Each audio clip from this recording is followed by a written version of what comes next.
dive in, if you're enjoying taking care of business, hit subscribe on YouTube and follow on Spotify. It helps the show grow, supports creators behind the scenes, and gives you access to original insights from extraordinary guests. Now let's get into today's episode. All right, so Jamie, you're the founder of Cornerstone Property Group, a company that works closely with local authorities across South East England to provide temporary accommodation and support services, while offering landlords free property management.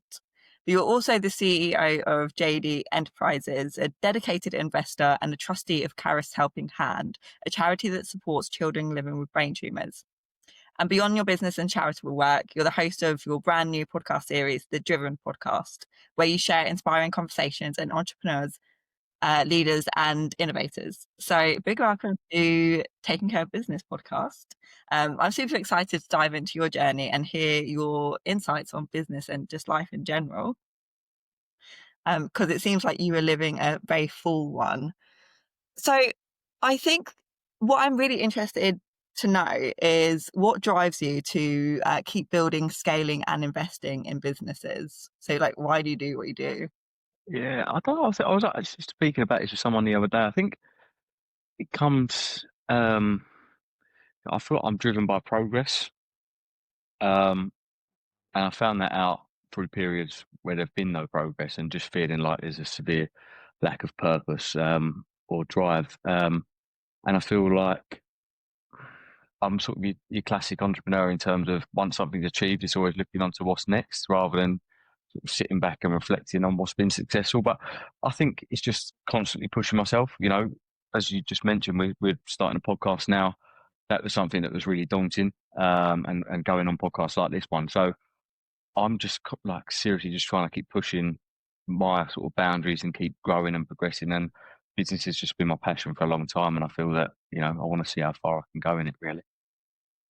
So I understand that you withdrew from university by the age of 19. Mm-hmm. I've replaced the word dropped out of university because I hate that expression, because I don't think that you did drop out of university. It's more like a pivot to something else. Yeah. But yeah, before completing your degree and subsequently launched your first company, which was Cornerstone Property Group. So a couple of things here. Who was Jamie Darkin at the age of 18 or 19 when that happened? And who is he today? But then also, like, what gave you the conviction to leave university before completing your degree?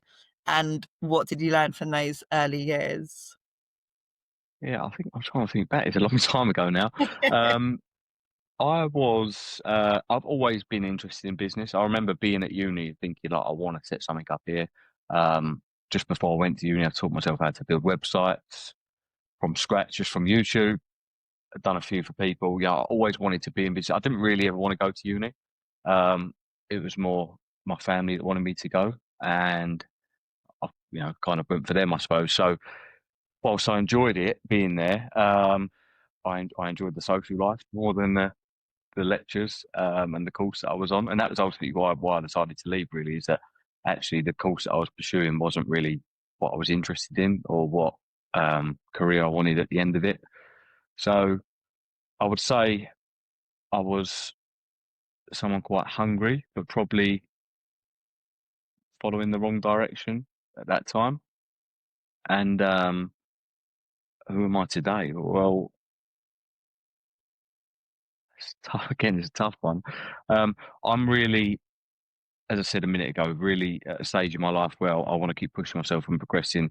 Love being involved in businesses, love getting around lots of successful people as well, which is what I'm trying to spend a lot of my time doing. But keep pushing the boundaries. We are investing in businesses. We're looking to acquire some businesses. We're growing what we've got.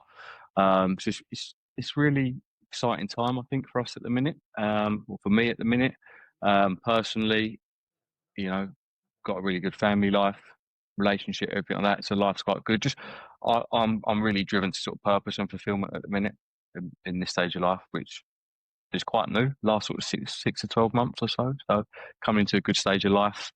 What was your other question? Sorry, I've forgotten. My other question was, what gave you, what made you decide to leave university at the point that you did? I think it was it was actually more a case of can't do this anymore, rather than this is the right time to leave.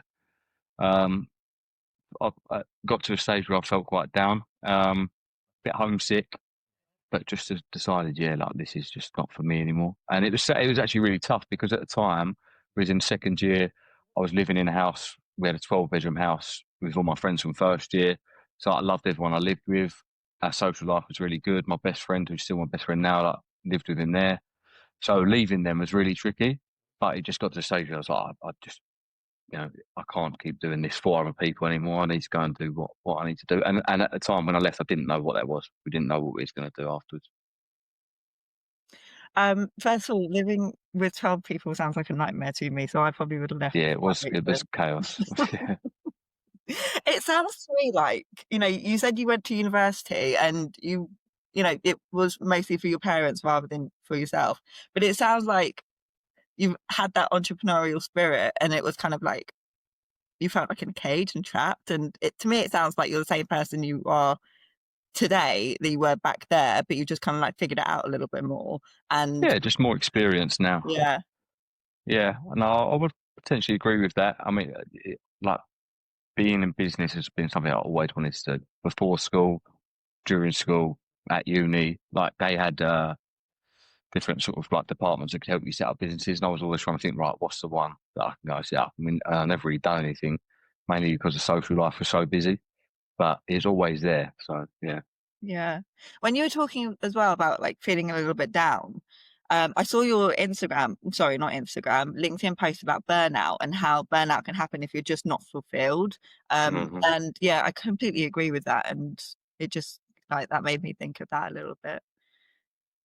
So you withdrew from university, didn't finish your degree, and then you set up Cornerstone Property Group, as I said. So why did you move into social housing? Like, what is it about this sector that you were like, yes, this is it. This is the path that I'm meant to follow. This is why I've left university, and I won't be bored like I was at uni, and I will feel that hole inside of me filled. Yeah, there was literally none of that. So I set it up with my dad. I left uni, I had no idea what I was going to do.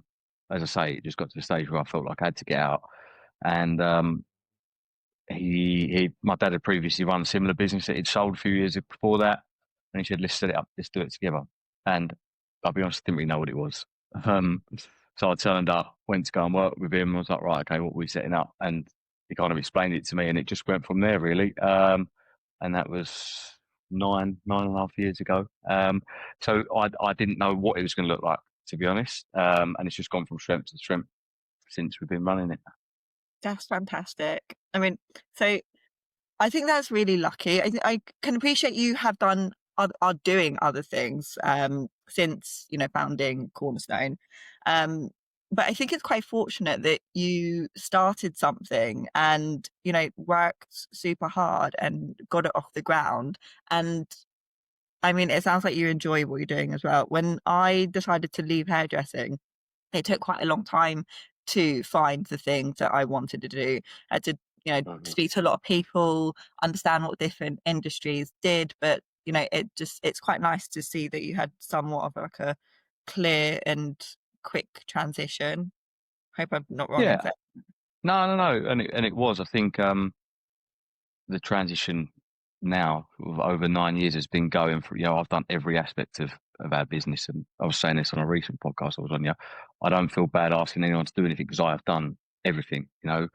It's cleaning flats, cleaning mold, decorating, moving furniture, handling the bookings with council, whatever it may be. We've done it. So I've gone through the stages of going from being a property manager, you know, whatever it may be, up to now business owner, which is very different. And that has allowed us obviously to put different systems and teams in place, which now has allowed us to go and do other things. So um, it's been a good transition, but yeah, it's a If big you were learning to curve. start up another business, would you do the same thing again? Would you work in every single different department? No. No, no, no, no. I think I've spent a lot of time learning, watching successful people or successful business owners, and I think you really have to learn how to leverage your time better. Yeah. When you're 19, 20, doesn't matter as much, I suppose, and it's actually a good grounding to sort of go and do everything. But now, I'm looking for sort of the best people to come in and work for us, looking at how we can systemize things and really maximize my time, because I enjoy doing it, spending time like this. On podcasts, we've got our own one that we're doing, as I said. You can't be everywhere and do everything if you want to do multiple things. So you need to be able to rely on people. Yeah, agree. At this point, I feel like you can play at your strengths.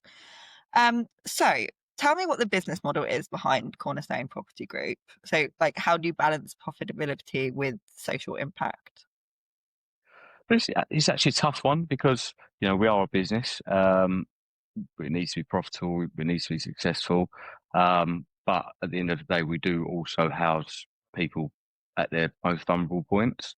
And now that we are bigger and we've got to a scale, it's easier to then reinvest back into that. So we've recently placed a few roles, recruited for a few roles that are more client focused, more client facing. So we want to be able to sort of signpost services rather than necessarily providing in-house services, but building relationships with other organisations, other charities, things like that. So we can kind of become the one-stop shop to signpost. And we house people who have come from all walks of life, whether it's domestic violence, whether it's drug and alcohol abuse, literally everything, we've probably seen. So if we can help as well as make a profit, then, that's beneficial to everyone. So how exactly do you win contracts with local governments? Was it quite easy to win there first of all? So as I said, when we first started, my dad had run a similar business. So we had contacts in two councils at the time. So we started providing service to them. And then it was a case that I just kept pushing and knocking on doors. And after a certain amount of time, you've got the experience, you've got the credibility under your belt. You know what you're doing. You become a reliable supplier, and that's kind of how it's happening. I think we're working with 15, 16 local authorities now. Yeah. That's really interesting because I do like to ask businesses how they think it's best to win and maintain new business. And I wondered if it was different with like winning contracts with governments, but I think that it just ultimately boils down to having a good reputation, doing what you say you're going to do, and that's that. I mean, what else is there really to do? No, I think that's what it comes down to, relationships as well. Being able to communicate effectively. We had a few meetings last week where standards might have slipped from us in certain departments, but how do we then go and fix that quickly? How do we communicate that we fixed it, and more importantly, not just communicate but show it. But having them chats and that communication, I think, is so important because you want to know. Yes, it's nice to have your ego rubbed and hear what you're doing well, but you actually want to know what you're not doing well, what other suppliers or providers might be doing well, and how you can improve. And if you can be constantly improving and innovating, then you're going to become the provider for whatever, in any business that is. You're going to be the provider of choice. So that's what we always try to do. That reminds me of something I've heard on another podcast talking about when you have an idea, a business idea, instead of writing down all the things that would work, you write down all of the things that aren't going to work about it, and then you write down all of the solutions to that, and then you write down all of the bad things or the negative things that can come with those solutions. And I mean, it's never ending, but it's definitely a better way to grow rather than just seeing what you're always going to come up against problems. Yeah, of course. You're always going to have problems in any business. That I don't care what business it is. You're always going to come up against challenges, things you know wrong. If you can be the person to come up with a solution, which I think I'm very solutions focused. I think most entrepreneurs are. Yeah. Then you're going to be more successful than not if you can come up with solutions to them problems. So talking about challenges and solutions, I'm quite interested to know how somebody finances a business like Cornerstone Property at the start. Like what are the challenges there, and did you have any challenges? Did you overcome them? It was very slow. We grew completely through cash flow. So so all of our accommodation is rented. We work with a lot of landlords, so we pay rent in advance to a landlord. So we would have to pay the landlord before we take the property on, and then we invoice in arrears. So we always had to bridge that gap. And when you've got no cash coming in, or very little cash coming in, it's hard to do that. So it was a case of, keep constantly spinning the money that we're getting in back into new properties. And it wasn't until we got to, I think our goal originally at the start was get to 40 properties. And we knew that that would be the tipping point between stop reinvesting our money and actually be able to earn some money. And that took a lot longer. I can't even remember how long it took now, but it took a lot longer than we wanted it to. And it wasn't until we got past that point that then we was actually able to start earning some money, but invest a lot quicker as well in growth.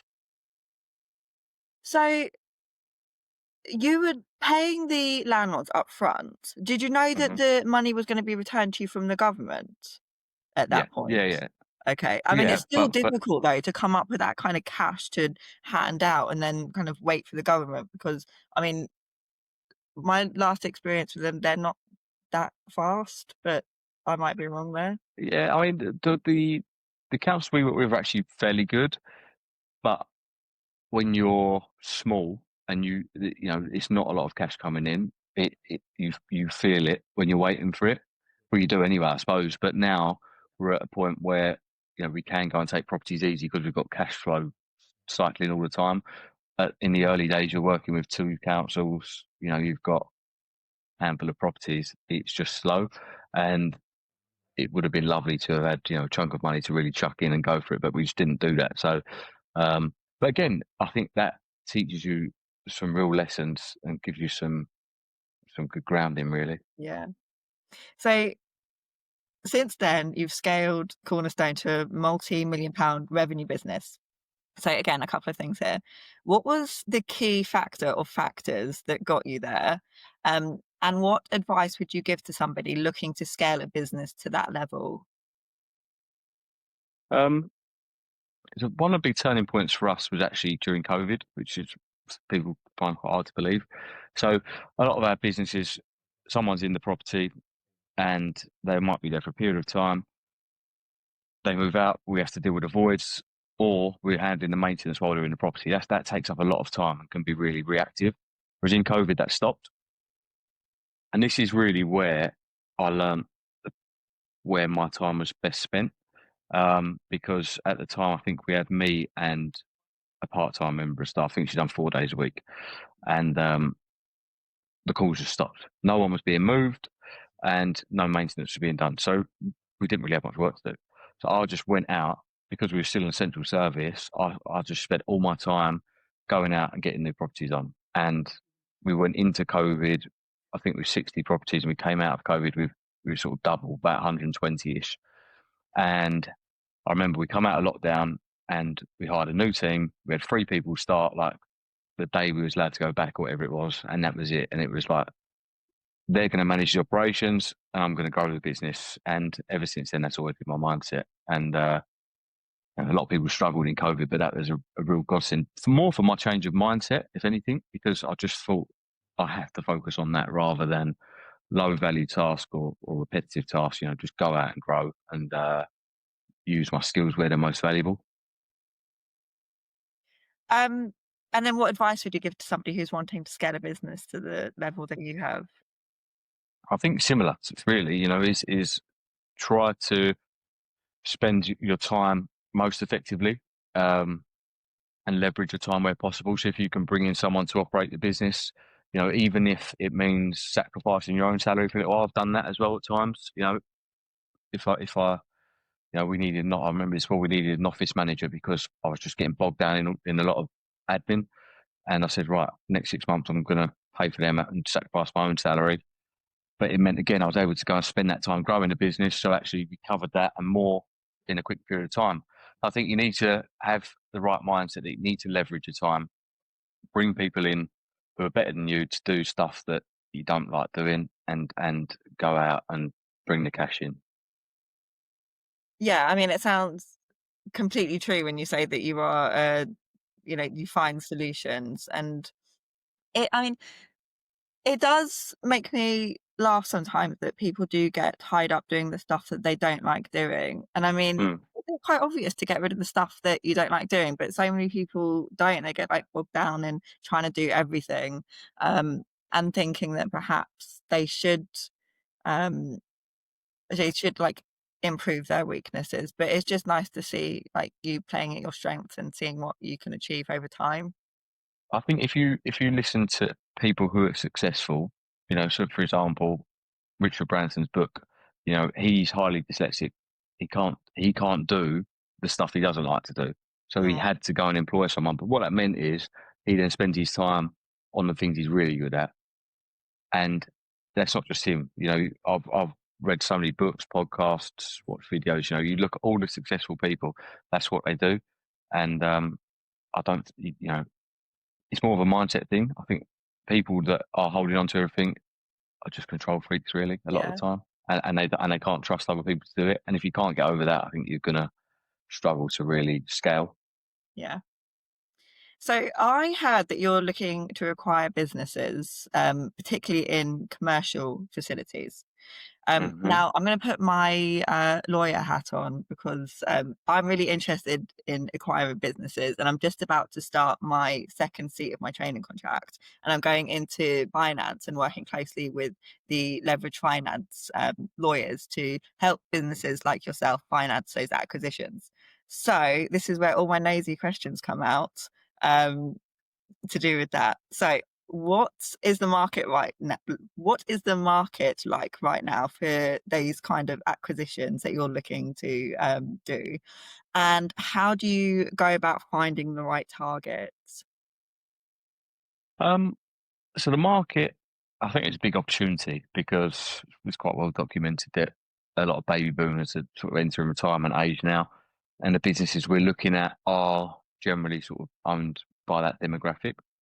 So I think it's a huge opportunity, and we are at the minute spending a lot of time building some processes in how we get direct to the sellers rather than going through agents. I can't give away all my tactics and skills at the minute, but We'll take this offline. yeah, no, we can do that. But yeah, we've got a few different ways at the minute that we're reaching out to owners directly, and yeah, I mean we're having some interesting conversations at the minute, which is good, but it's really exciting. How do you feel about like financing these acquisitions through like debt or equity? Would you prefer to stay in complete control? Yeah. So we're not looking to give away any equity. We're looking to finance via debt, and sort of structure deals in a certain way, that can be facilitated through debt. So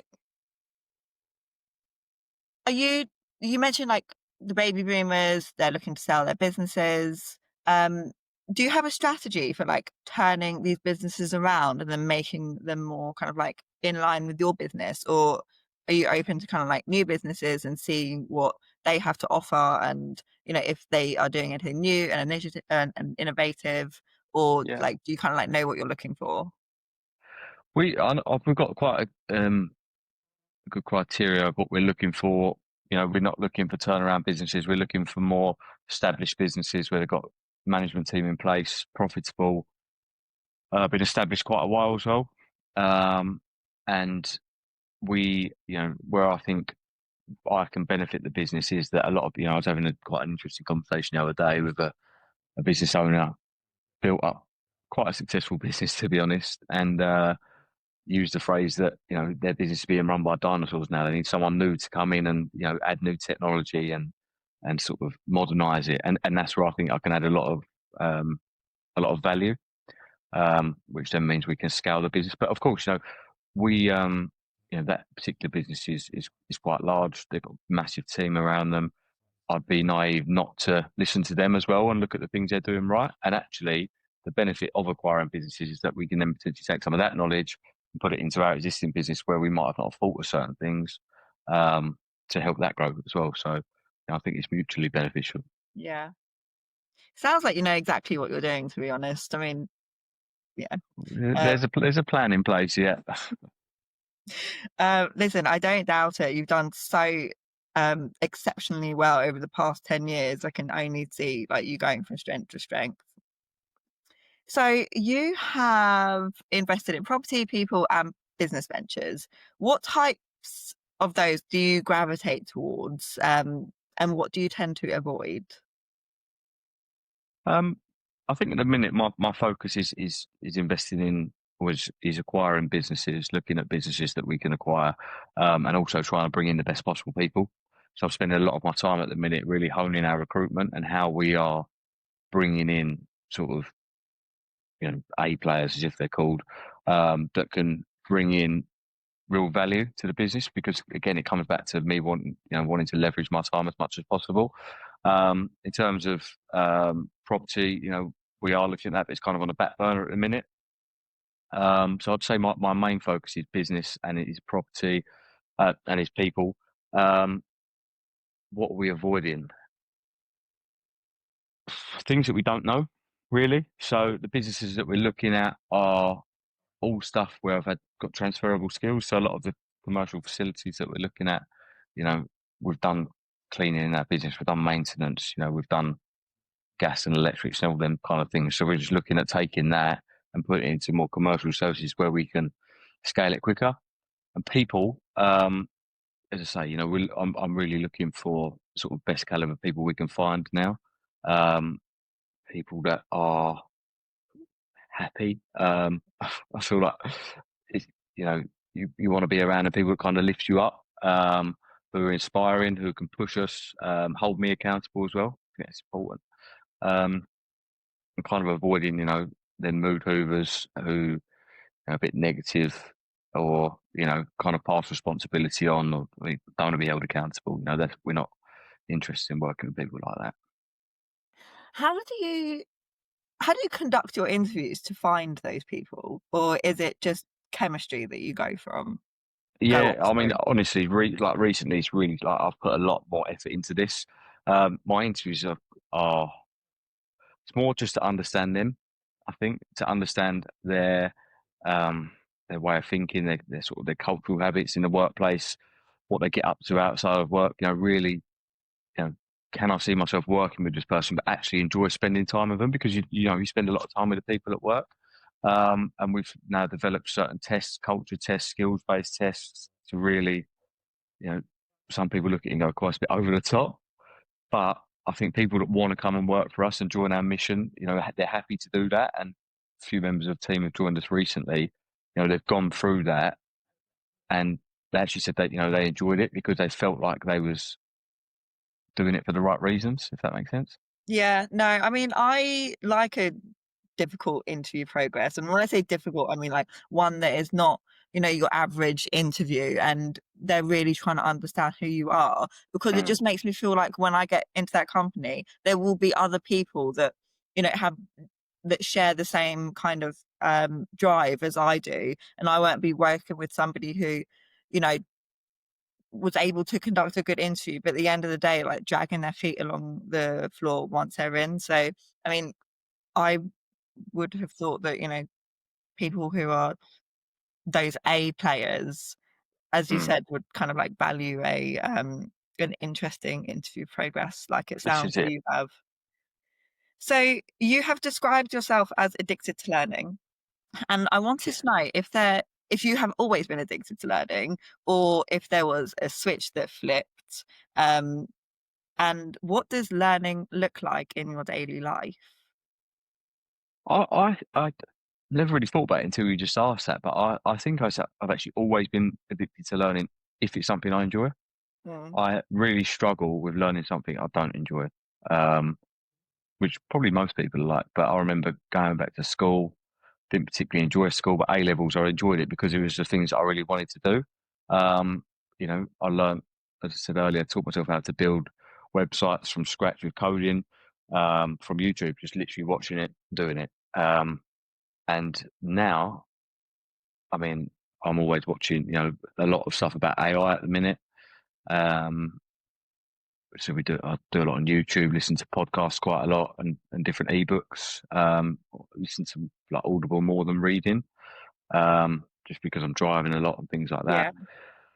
But yeah, I love it. I think it's actually what I found difficult recently is finding a balance between like bringing on information and information overload, and actually being able to take action with that. So I kind of slowed down a little bit over the past couple of weeks, just so I can say, right, let's implement some of this knowledge, because knowledge without action is a bit pointless, really. Yeah, I totally agree with that. I get quite I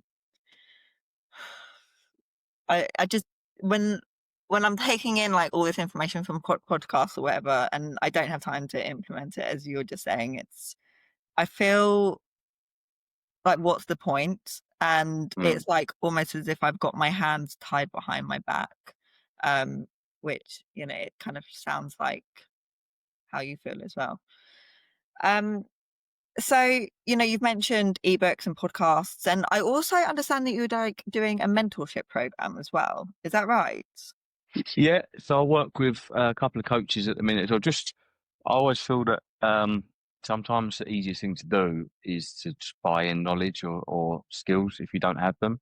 So I've been part of a business coaching for 18 months now, which has been amazing, really. We've also done some coaching for sort of LinkedIn personal brand and setting up a podcast as well. Because you can go and find out all this information, but sometimes it's a lot quicker to just pay the money, buy it in, speak to people with the experience. They've also got so many contacts that open doors for you. So I would highly recommend that to most people, really, in business and in life, to be honest. Yeah. Yeah. I mean, as you said, you can go off and like read up about it, but I suppose when you're working with a one-to-one coach, it's tailored advice, which I imagine is super helpful. How Yeah. often do you meet with this coach? Is it like a weekly thing? So one of them is a group, like more like a mastermind. That's once a month. We also go to a dinner once a month as well. So that's good, but a lot less formal. It's more just chatting to business owners, because that's part of being in business, to be an entrepreneur. Is it can be quite lonely sometimes. Friends and family don't always understand the challenges you're going through. So that's really nice just to go and chat to people who understand what you're going through at times. And then the other coach, which we've used for personal branding, LinkedIn and stuff, is sort of every fortnight, just one to one. Um, so at the beginning of the interview, you mentioned like you've got a really good life at the moment. Business is going well, relationships, family, all that kind of stuff. But you are super busy. So how do you manage your time to spend time with friends and family, but then also, doing everything that you're doing the podcast, running companies, investing, keeping your ear to the ground so you're like clued up on what is going on in the market. How do you what is downtime to you? And do you carve out time to spend with your family? Like, what does that look like in Jamie's world? Yeah, that is an ongoing battle. But yeah, I try to be disciplined with it. I try to have it in the diary and stick to that. So, as example, I would see my family on Tuesday night. Like that's I go around there for dinner, or they come to mine for dinner. Um, and I mean, if me and my girlfriend are going on date night, that goes in the diary, so nothing can clash with it. But downtime for me, I love cooking. That's quite a thing that if I like cooking anyway, but if I'm particularly stressed, I'd happily just spend half a day in the kitchen just cooking up a big meal, few courses. So I like to do that a lot. Gym, I like to play paddle, do a bit of football. I'm trying to learn golf as well, which it's not going too well at the minute, but we'll get there. So What's an yeah, just I don't know, amateur? just oh god, I've not even got to that stage yet. We're just talking about driving range at the minute. But yeah, that's something that I want to get good at. But again, like it comes back to like I want to push myself to be good at that, because I know I'm not that good at the minute. Like that now is my bug where I'm like, right, I need to become good at golf. So Yeah. ask me in a year's time when we'll see where we're at. But yeah, I don't know. Just my downtime is, I love to go for walks, like in nature, in the forest, down public footpaths, away from traffic, away from noise. That's really good. Just come away from my desk, away from my computer, away from my phone, just try and have some calm time. Yeah. I mean, the screen time can be intense when you're, doing the things that you're doing. So I appreciate going for nature walks and seeing some green and the sky. I imagine that that's very calming. So, you are doing fantastic things on LinkedIn, I think, and with the podcast, you're really doing fantastically in expanding your network. What is your philosophy on building meaningful business relationships? Mm. I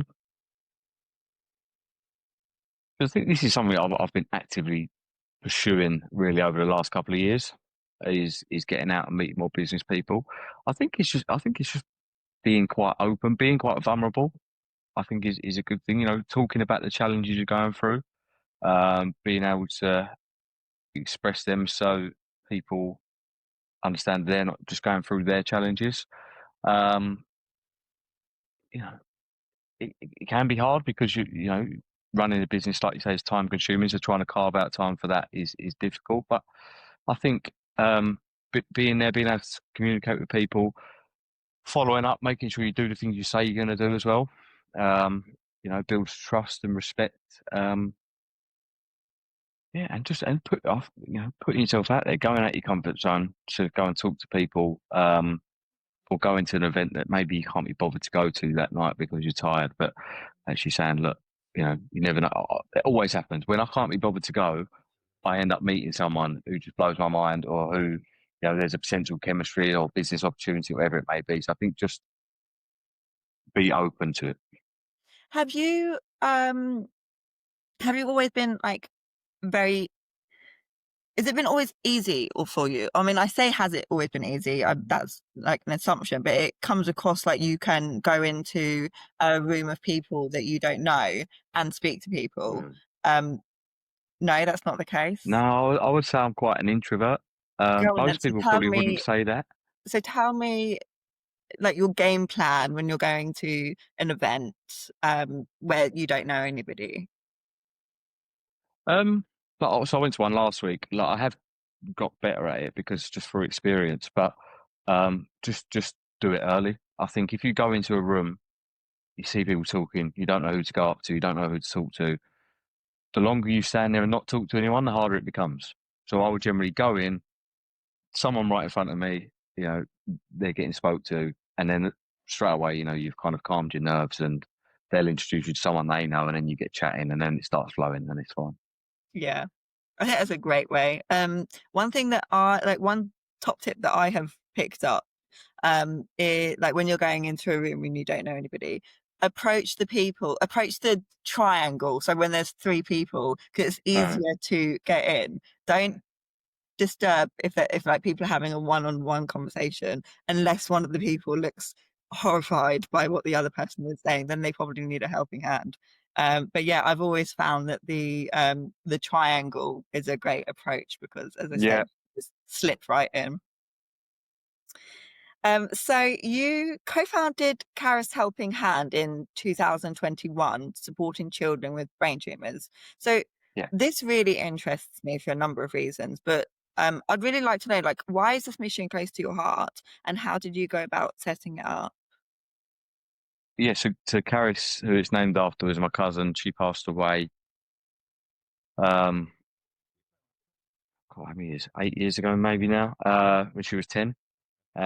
She literally had a lifelong battle with various illnesses, but she had 2 brain tumours, one when she was 2, one when she was sort of 9, 10. And my family, my auntie, who I run it with, they got a lot of help and support from other charities, and she wanted to do the same. So I said I'll do it with her. And so now, we support other people who've gone through similar challenges by trying to give them some sort of happy memories, whatever that may be. So we've done a variety of things now, but a lot of what we do is sending them out on days out or trips away. But we've also done sort of gifts or even if the family is struggling, because sometimes, they have to take time off work to look after the children. We've paid bills for them or given them food vouchers, whatever it may be. Whatever we can do for them to make life easier or to give them some sort of happy memories is what we try and do. I think that's really, really admirable. And I'll put all Thank you. information about that in the show notes so people can check it Thank out you and very maybe much. support if they can. So what do you want people to know about you? Like, beyond the business, what's important for people to understand?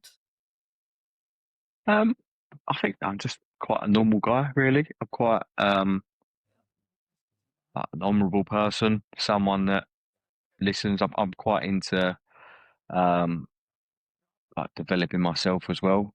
So I've gone through therapy and counselling and stuff to understand my own emotions and stuff. So I like to be there to support people where possible. I'd like them to think that I'm a good boyfriend, good family man, brother. That all means quite a lot to me. I haven't got kids yet, but that would be the case one day. And when that's the case, I want to be known as a good dad. But yeah, I think that's pretty much it in a nutshell. I think that's a perfect answer, to be honest. So the name of this podcast is Taking Care of Business. So what does it mean to you to take care of business? I think this has changed for me a lot, but now it is really just doubling down and seeing where we can go. We want to step up the game and play quite big in terms of acquisitions and investing, and really push the boundaries. And for me, it's just important that I spend my time on those high value tasks, high leverage tasks to really go and push us forward and stay very strategic. And that's the bit I enjoy as well. So it will be fun. It will probably be stressful, but it will be all worth it, I think. I can't wait to see what is going to happen in the next. I'm talking a big game here, so it needs to work. It needs to come on. Exactly. You have committed yourself now. But listen, you have achieved so much in these last 10 years. As I said, it's the whole compounding thing, You've done XYZ in 10 years. It's like, if you carry on with the same kind of mindset that you have now, I mean, I'm really excited to see what happens in the future. So thank you so much for coming on to Taking Care of Business. I've had a really fun time chatting with you and learning about business and just about who you are. So tell me, when is your podcast being released and aired for the first time? We are planning to launch on I always get this wrong, it's either the 8th or the 9th of September. It's a Tuesday. So we've filmed 9 episodes so far, which have been really good. We've got, I think, 2 or 3 before then as well. So we've got quite a few banked up. But yeah, it's the Tuesday. I think it's the 9th of September. That's really exciting. I cannot wait to follow and subscribe to everything that you are on. Thank you very much. But yeah, thank you ever so much for your time. And thank you for everybody for tuning into another episode of Taking Care of Business. And we'll see you back again here next time.